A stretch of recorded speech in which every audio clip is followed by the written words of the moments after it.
Killer Klowns from Outer Space. Is this a timely classic worthy of the cult status that it has? Is it demanding of a sequel over 30 years later? We're about to find out. Hit the button. Let's get started.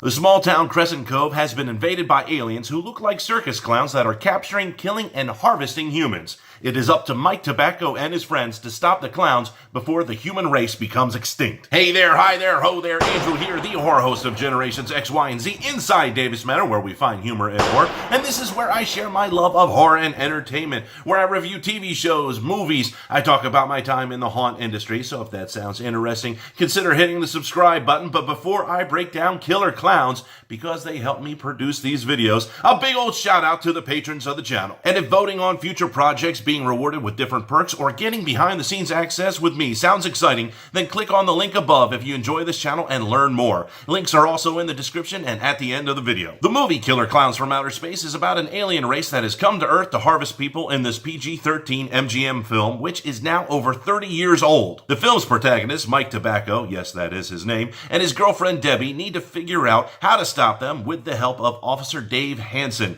the one that's truly the only one capable to fight these clowns, and happens to be Debbie's ex-boyfriend. For those that don't know, Killer Klowns was a scare zone at Halloween Horror Nights number 28 in Orlando Universal Studios, and was the best scare zone last year in my humble opinion. So let me pause for self-promotion. You can go ahead and click the link up above and you can see my Scare Actor Q&A playlist, whole bunch of videos.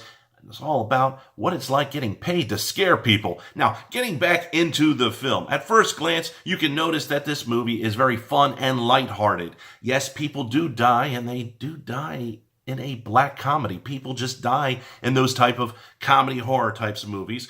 But this is a movie that really balances the horror and the humor element together. And I will warn you on this one. The more times that you watch this film, the more you are going to like this classic cult hit. It kind of grows on you like a rash. Not that I have one.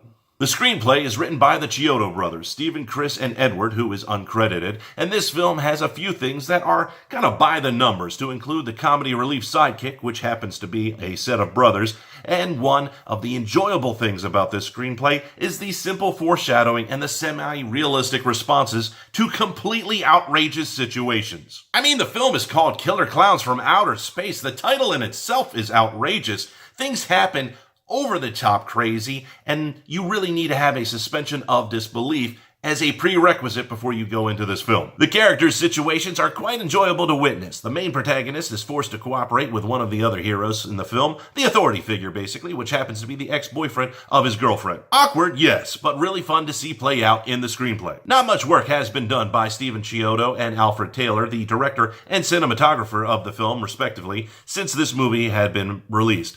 To be honest, I really think Alfred Taylor retired after this film, but the visuals are solid throughout. Even with the script that might not be considered the best, you still get a sense of danger every time the clowns are present. If you need an example of that, look no further than the scene at the Big Top Burger, where Jumbo the Clown is playing peekaboo basically with this girl and convincing her to come with him, and it is creepy, and you are just hoping that this girl doesn't fall for it, and all of that goes down without any dialogue. In fact, none of the clowns have any dialogue, which means that the weight of the film really falls on the three primary actors, Grant Kramer, Suzanne Snyder, and John Allen Nelson, Mike, Debbie, and Officer Dave Hansen, respectively. And unfortunately, the one-dimensional characters are not really elevated much by the acting in the film. Some of the scenes where there are no clowns present can be a little cringy, to say the least.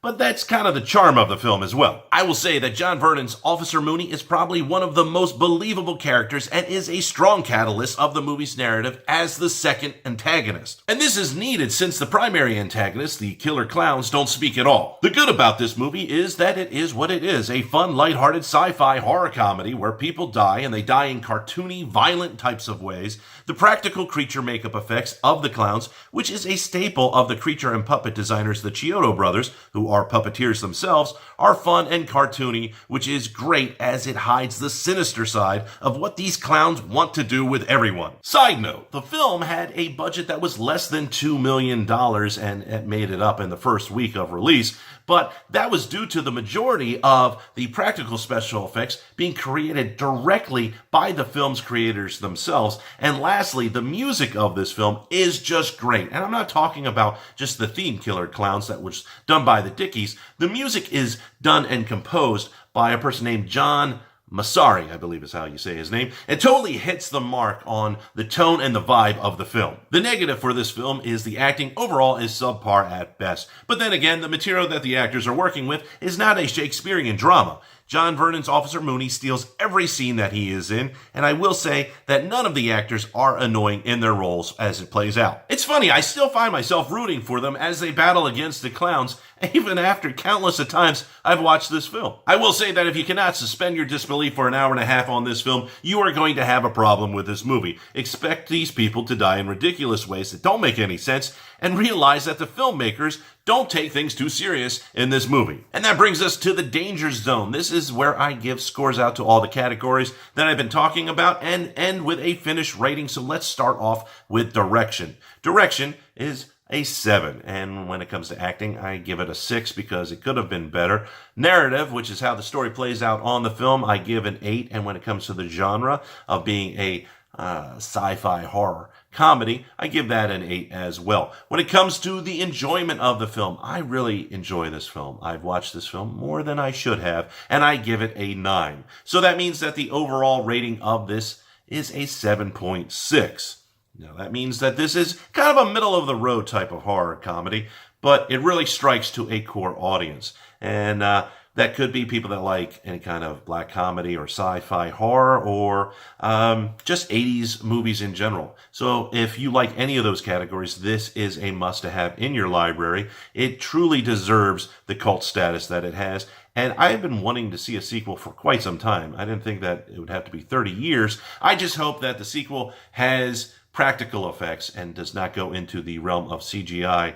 Many movies, reboots, sequels, things like that have been ruined by CGI. I hope that doesn't happen at all. So make sure you hit that bell icon after you hit the subscribe button. That way you get notified the moment that I upload, and I will see you in the next video.